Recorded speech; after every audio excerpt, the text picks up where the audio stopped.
Christmas అనేటువంటిది ఇల్లు అలంకరించుకోవడం మాత్రమే కాదు. క్రిస్మస్ అంటే కొత్త బట్టలు మాత్రమే కట్టుకోవడం కాదు. క్రిస్మస్ అంటే పిండి వంటలతో మాత్రమే కాదు. క్రిస్మస్ అంటే కదా క్రైస్ట్ మాస్ అన్నాడు. క్రైస్ట్ అంటే క్రీస్తు, మాస్ అంటే ఆరాధన, అంటే క్రీస్తును ఆరాధించడం. ఈనాడు ఎంతమంది క్రీస్తును ఆరాధిస్తున్నారు? ఇంటి మీద ఉన్నటువంటి శ్రద్ధ, ఒంటి మీద ఉన్నటువంటి శ్రద్ధ కదా, పిండి వంటల మీద ఉన్నటువంటి శ్రద్ధ ఈనాడు దేవుని మీద అనేకులు కలిగి ఉండడం లేదు అనేటువంటిది చాలా సత్యము. అయితే ప్రియ దేవుని బిడ్డలారా, మనమందరం కూడా ఆధ్యాత్మికంగా దేవుణ్ణి ఆరాధిస్తున్నాం, మంచిదే. కానీ బైబిల్ గ్రంథములో మనం జ్ఞాపకం చేసుకుంటే ఈనాడు ప్రపంచవ్యాప్తంగా క్రిస్మస్ చేసుకుంటున్నారు, కానీ మనము కూడా క్రిస్మస్ చేసుకుంటున్నాం. అయితే దానికి పండుగకు పరమార్థం ఏమిటో తెలియక చాలామంది ఆచారకంగా చేసుకుంటున్నారు. బైబిల్ ఒకటే మాట చెప్తుంది, ఆచార పద్ధతి ప్రకారం కాకుండా, ఆచార వ్యవహారంగా కాకుండా దేవునికి మనము దగ్గరగా ఉండడానికి ఇష్టపడాలి, దేవునికి దగ్గరగా జీవించడానికి ఇష్టపడాలి. నిజమైనటువంటి క్రిస్మస్ ఏమిటో తెలుసా? నీ హృదయములు ఎప్పుడైతే క్రీస్తు జన్మిస్తాడో నువ్వు ఏది చెయ్యాలో ఏది చేయకూడదో దేవుడు నేర్పిస్తాడు. దేవునికి స్తోత్రము కలుగునుగాక, దేవునికి మహిమ కలుగునుగాక. చాలామంది క్రిస్మస్ వచ్చేసరికి ఏమంటారంటే, క్రీస్తు ఎప్పుడు పుట్టాడండి? నేను ఇందాక ఇదే చెప్దాం అనుకున్నా. క్రీస్తు ఎప్పుడు పుట్టాడు? బైబిల్లో ఏమైనా తారీఖులు ఉన్నాయా? బైబిల్లో ఏమైనా డేట్ ఉందా? క్రిస్మస్ ఎక్కడ వ్రాయబడింది బైబిల్లో? క్రిస్మస్ అనేటువంటి పదం బైబిల్లో ఉందా అంటే, క్రిస్మస్ పదం అనేటువంటిది బైబిల్ గ్రంథంలో లేకపోయినప్పటికీ క్రీస్తు పుట్టాడు అన్నది వాస్తవమైనటువంటిది. క్రీస్తు పుట్టాడా లేదా? భూమి మీద యేసు క్రీస్తు 2000 సంవత్సరాల కిందట ఈ భూమి మీదకి వచ్చాడు, ఆయన జన్మించాడు అన్నది సత్యము.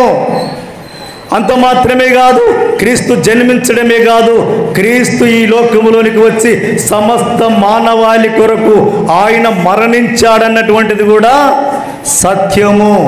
అంత మాత్రమే కాదు, ఆయన చనిపోయి సమాధిలో అక్కడే ఉండలేదు, కానీ ఆయన సజీవుడై మరణ పునరుత్థానమును పొందాడు. గట్టిగా చప్పట్లు కొట్టు దేవుని మహిమపడదాం.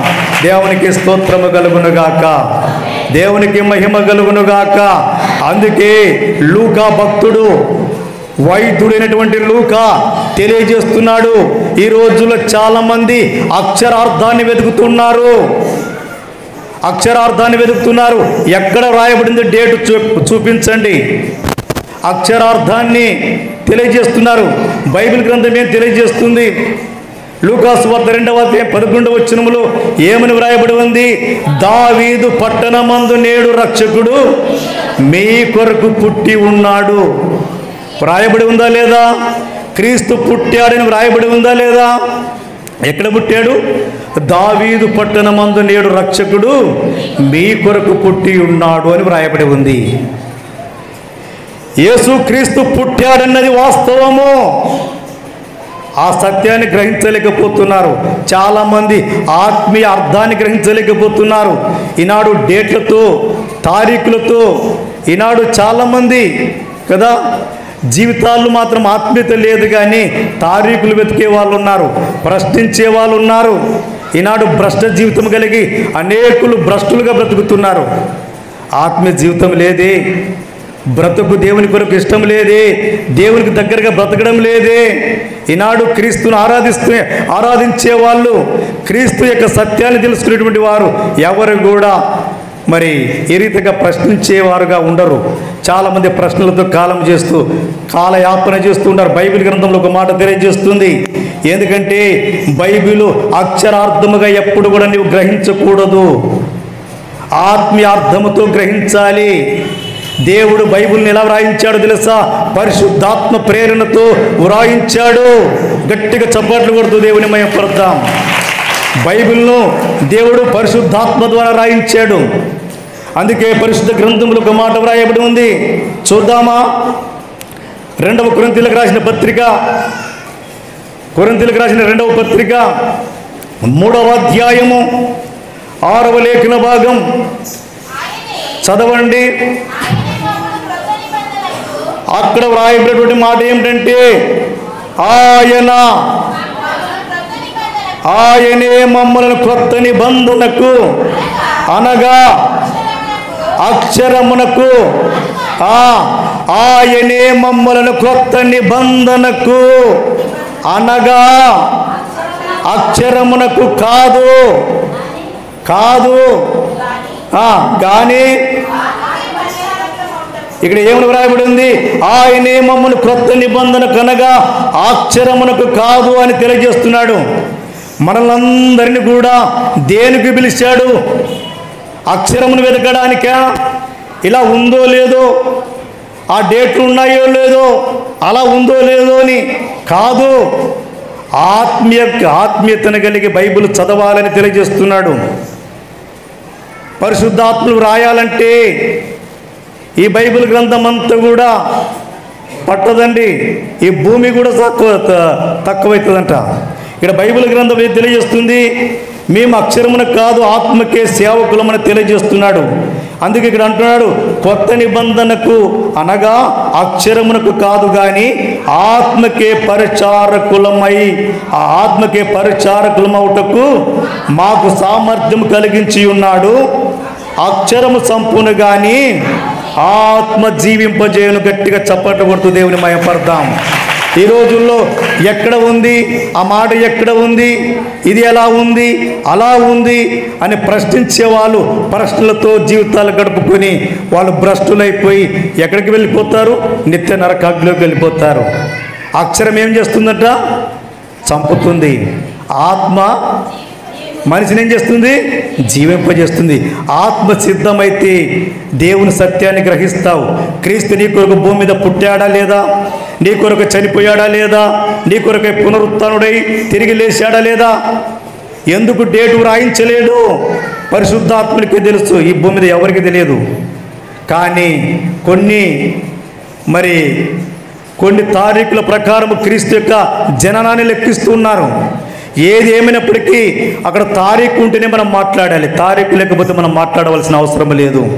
చాలామంది ఈ డేట్ ఎప్పుడు జరిగింది, ఎప్పుడు పుట్టాడు అని మాట్లాడే వాళ్ళకి మనం ఏం జవాబు చెప్పలేము. బైబిల్ గ్రంథం ఒకటే చెప్తుంది. అక్షరార్థముగా నీవు బైబిల్ని చదివితే, అక్షరార్థముగా బైబిల్ గ్రహిస్తే నిన్నేం చేస్తుంది? నిత్య నాశనాన్ని తీసుకుని వెళ్తుంది. ఆత్మీయంగా నువ్వు బైబిల్ చదివితే, ఆత్మీయం నేత్రములతో నువ్వు బైబిల్ చదివితే పరిశుద్ధాత్ముడు దేవుడు నిన్ను ఏం చేస్తాడు? పరిపూర్ణుడిగా చేస్తాడు. అందుకే అక్కడ అంటున్నాడు, ఆత్మ ఏం చేస్తుందట? జీవింపజేస్తుంది. గట్టిగా చప్పట్లు కొడుతూ దేవుని మహిమ పడతామండి. బైబిల్ గ్రంథం ఏం తెలియజేస్తుందో మనము జ్ఞాపకం చేసుకుందాం. పరిశుద్ధ గ్రంథములో నుంచి తిమోతికి రాసినటువంటి మొదటి పత్రిక 6వ అధ్యాయం 3వ వచనం నుంచి చదవండి.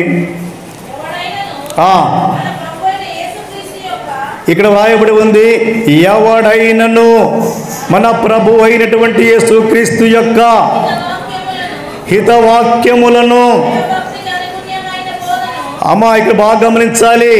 యేసుక్రీస్తు యొక్క హితవాక్యం అంటే ఆరోగ్యకరమైనటువంటి వాక్యమును ఎవరైతే అంగీకరించరో వారిని గురించి మాట్లాడుతున్నాడు. ఏమని మాట్లాడుతున్నాడు? అక్కడ మళ్ళీ ఒకసారి చదవండి.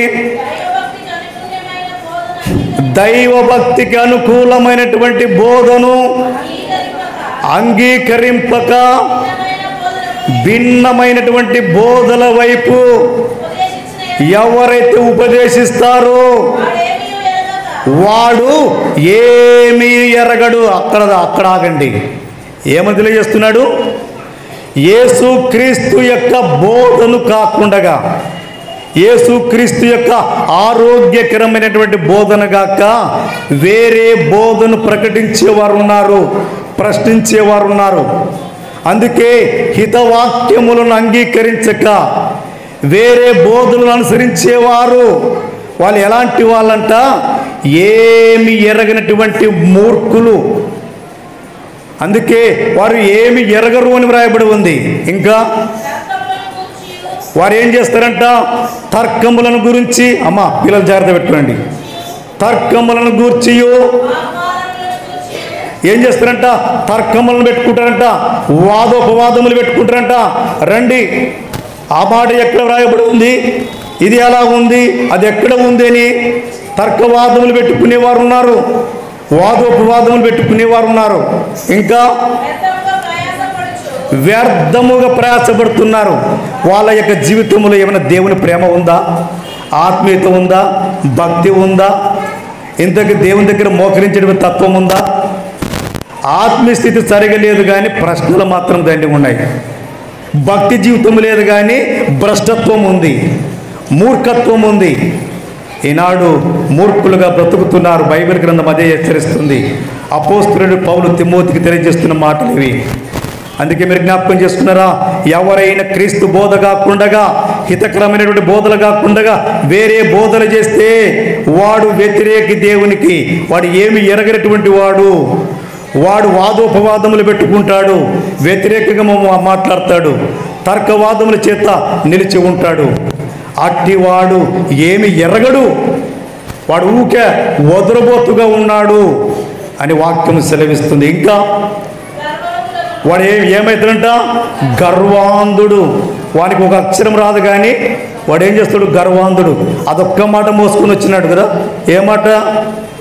డేట్ ఎక్కడుందో చూపించు. ఇదొక్కటే మనకు తెలిసేది. బైబిల్ దగ్గర ఎప్పుడైనా మోకరించుకొని ఉంటే కదా, ప్రార్థనే నీకు రాదు, భక్తి జీవితమే నీకు లేదు, నువ్వు సేవకులను ప్రశ్నించేవాడవా? దైవ సేవకులను ప్రశ్నించాలంటే ఆత్మ పూర్ణులు కలిగి ఉండాలి. ఆత్మ పూర్ణత లేకుండా ఎవరు కూడా సేవకులను ప్రశ్నించకూడదు. ఒకవేళ నువ్వు ప్రశ్నించిన నీ ఆత్మీయ జీవితంలో నీవే శాపగ్రస్తుడు అవుతావు.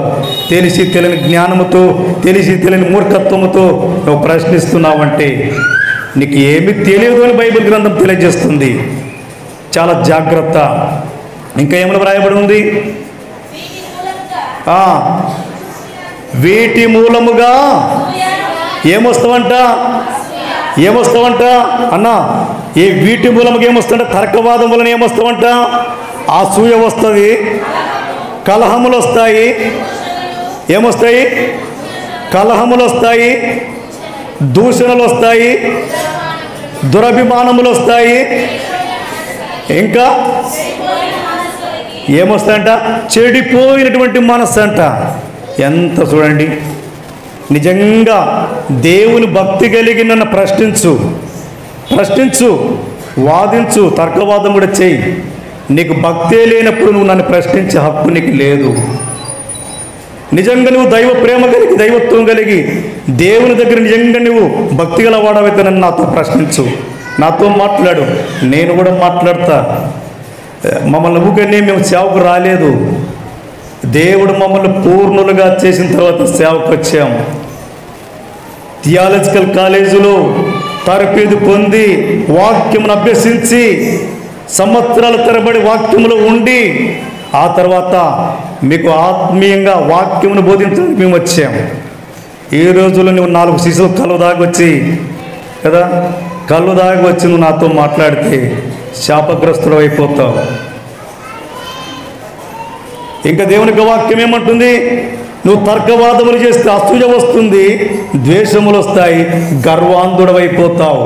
ఇంకా మనుషుల వలన వ్యర్థ వివాదములు కలుగుతున్నాయి. చాలామంది ఏమనుకుంటారంటే నేనే జ్ఞానవంతులని జ్ఞానమును ప్రదర్శించడానికి నీవు దైవభక్తిని లాభసాధనం అనుకుంటున్నావు. కానీ నీవు తర్కవాదముల చేత నిలబడితే ఎప్పుడైనా భ్రష్టుడివి. తర్కవాదముల జోలికి వెళ్ళొద్దు అని బైబిల్ స్పష్టంగా తెలియజేస్తుంది. పిల్లలకు మనం ఏమి నేర్పించాలి? వాక్యము నేర్పించాలి. ఏ వాక్యము? ఆరోగ్యకరమైనటువంటి వాక్యము, హితవాక్యము అంటాడు బైబిల్. ఆరోగ్యకరమైనటువంటి వాక్యాలు బోధించండి రా బాబు అంటే ఏం నేర్పిస్తున్నారు?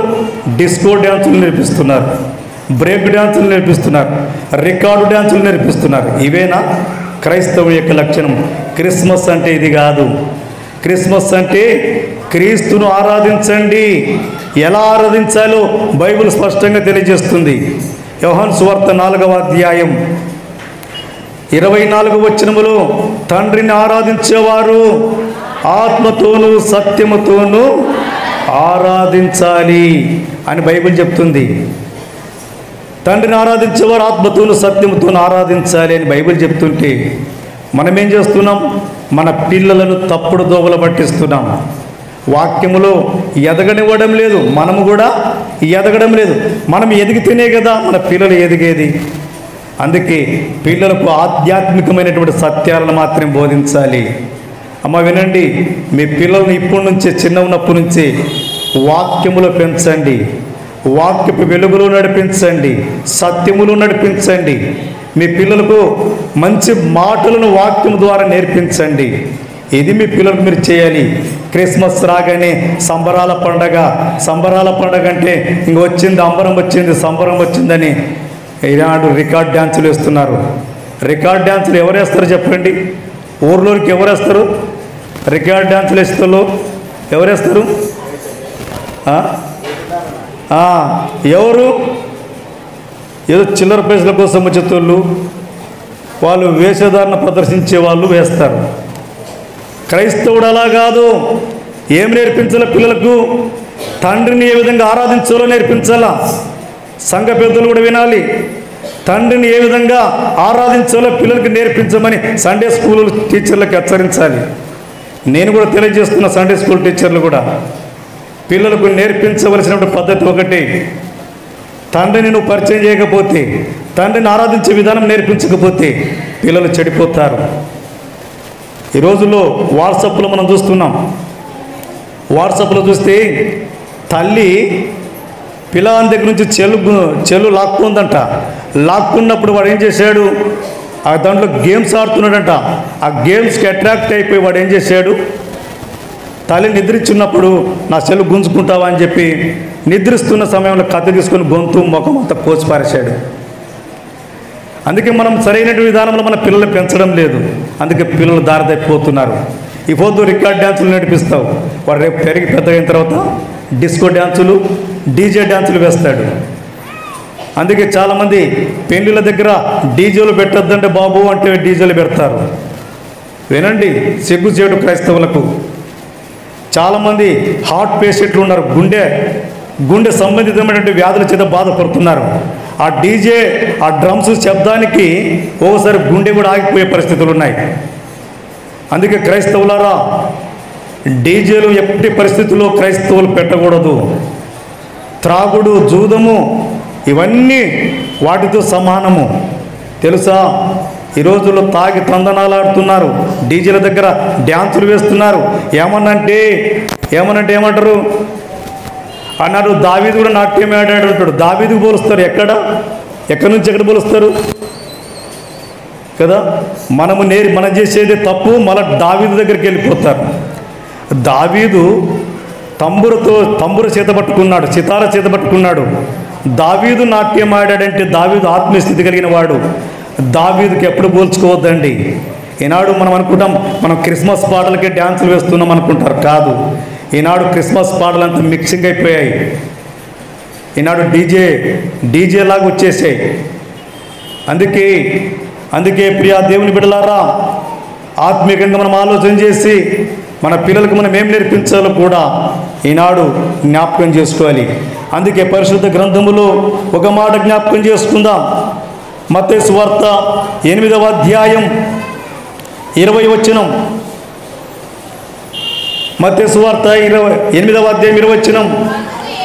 యేసు ప్రభువారు చెప్తున్న మాటలు ఏమంటే, అందుకు యేసు నక్కలకు బొరియలను ఆకాశ పక్షులకు నివాసములు కలవగానే మనుష్య కుమారునికి తల వాల్చుకుంటూ స్థలము లేదని చెప్పెను. చాలు. ఈ రోజుల్లో దేనికి స్థలం ఇస్తున్నారు? దేనికి స్థలాన్ని ఇస్తున్నారు? ఈనాడు అల్లరితో కూడిన ఆటపాటలకు స్థలాన్ని ఇస్తున్నారు, రికార్డ్ డ్యాన్సులకు స్థలాన్ని ఇస్తున్నారు, డీజేలకు స్థలాలు ఇస్తున్నారు. నిజంగా క్రిస్మస్ దినాలలో దేవునికి స్థలం ఇస్తున్నావా? నీ హృదయంలో స్థలం ఇస్తున్నావా? సహోదరి, సహోదరుడా, ఆనాడు నక్కలకు బొరియలు ఉన్నాయి, ఆకాశ పక్షులకు నివాసములు ఉన్నాయి. కానీ మనుష్య కుమారుడిగా అంటే దేవుడే పరలోకము నుంచి మనిషిగా దిగి వస్తే, మనిషి కుమారుడిగా దిగి వస్తే ఆయనకు స్థలం ఇవ్వలేదు. ఏంటి? ఈ సృష్టి అంతా ఆయనదే, కానీ ఈ సృష్టిని దేవుడు కోరుకోలేదు. దేన్ని కోరుకున్నాడు తెలుసా? ఇక్కడ కూర్చున్న మనందరి హృదయాలను దేవుడు కోరుకున్నాడండి. గట్టిగా చప్పట్లు కొడుతూ దేవుని మహిమపడతాం. ఈనాడు సృష్టి యావత్తు ఆయనదే. ఒక్క మాట చేత ఈ సర్వ ప్రపంచాన్ని దేవుడు కలగజేశాడు. భూమిని, ఆకాశమును దేవుడు కలగజేశాడు కదా. బైబిల్ గ్రంథంలో ఒక మాట ఉంది, ఆకాశము నా సింహాసనము, భూమి నా పాదపీఠము అని దేవుడు చెప్పాడు. కానీ వాటిని వేటిని కూడా దేవుడు ఆశించలేదు. కానీ మానవుని తన స్వరూపమును సృష్టించుకున్నటువంటి మానవుని హృదయంలోనికి రావాలని దేవుడు తలంచాడు. కానీ మనమేమో ఎంత దూరంలో ఉన్నాం చెప్పండి? మనం ఎంత దూరంలో ఉన్నాం? అల్లంత దూరంలో ఉన్నాం. దేవునికి హృదయాన్ని ఇవ్వకుండగా ఈనాడు అల్లరి చిల్లరతో ఈనాడు మానవునికి జీవితము అంతరించిపోతుంది, మోసకరంగా ఉంది. అందుకే అంతరించిపోతున్నటువంటి జీవితాల కొరకు దేవుడు వెలుగు నింపడానికి 2000 సంవత్సరాల కిందట భూమి మీదకి వచ్చాడు. ఇకనైనా మన జీవితాలు మార్చుకుందాం, మన బ్రతుకులు మార్చుకుందాం. తర్కవాదములు చేయొద్దండి, వివాదములు పెట్టుకోవద్దండి, ప్రశ్నలతో కాలయాపన చేయొద్దండి. ప్రశ్నించేవాడు ఎవడు? బైబిల్ చెప్పండి. ప్రశ్నించేవాడు ఎవడు? ఏమి ఎరగనివాడు. ఇంకా ఒక మాట ఉంది కాదు, ఒక మాట ఉంది బైబిల్ గ్రంథంలో. ప్రశ్నించేవాడు ఎవడంటే అపవాది అని వ్రాయబడి ఉంది. తెలుసా? అపవాది సంబంధులు ఎప్పుడు కూడా ప్రశ్నిస్తూనే ఉంటారు. ఈనాడు లోకంలో చాలామంది ప్రశ్నలతో కాలం చేస్తున్నారు. వాళ్ళల్లో ఎవరంటే దేవుని సంబంధులు కాదు, ప్రశ్నించే వాళ్ళందరూ అపవాది సంబంధులే.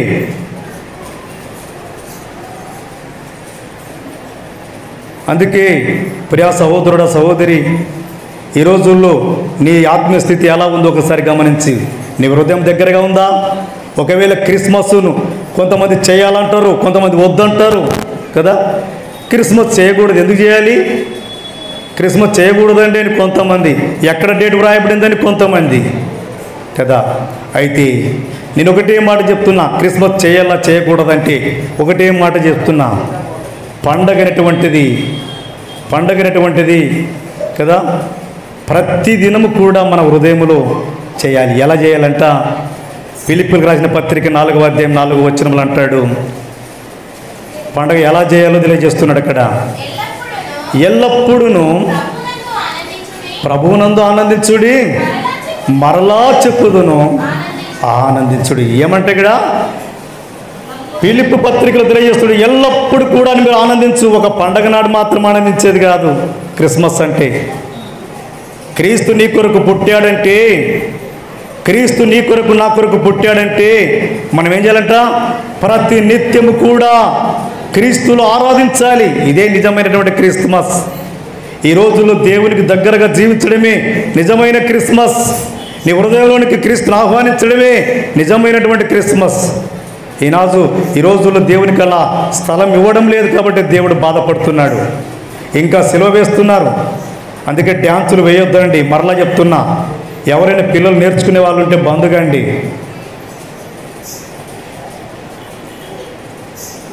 వాక్యాలు నేర్పించండి, వాక్యం నేర్చుకోండి.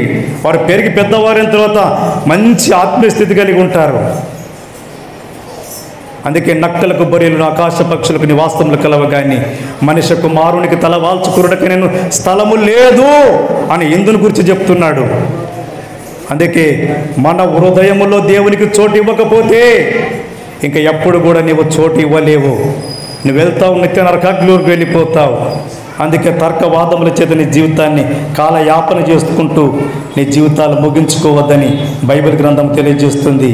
అందుకే ప్రియా దేవుని బిడ్డలారా, దావీదు నాట్యం వేరు, దావీదు ఆత్మీయ స్థితి వేరు, ఈ రోజుల్లో లోకంలో ఉన్నటువంటి తీరు వేరు. అందుకే క్రిస్మస్ అనగానే నిజంగా దేవుని స్తుతించడం, దేవుని ఆరాధించడం, దేవుని మహిమపరచడం. కాబట్టి ఈ మాటలను హృదయంలో భద్రపరుచుకొని తర్కవాదములకు, వివాదములకు వెళ్ళకుండగా ఆత్మీయత కలిగి అక్షరార్థం కాకుండా ఆత్మీకంగా బైబిల్ను చదవాలని ఇందు మూలంగా తెలియజేస్తూ ఈ మాటలు ముగిస్తున్నా. దేవుడి మాటలను దీవించి ఆశీర్వదించి బలపరచునుగాక. తల ఉంచుదాం, కన్ను మూసుకుందాం, ప్రార్థన చేసుకుందాం. సకల ఆశీర్వాదాలకు కారణభూతుడా, మా జగద్రక్షకాని పాదములకు వందనాలు, స్తోత్రములనై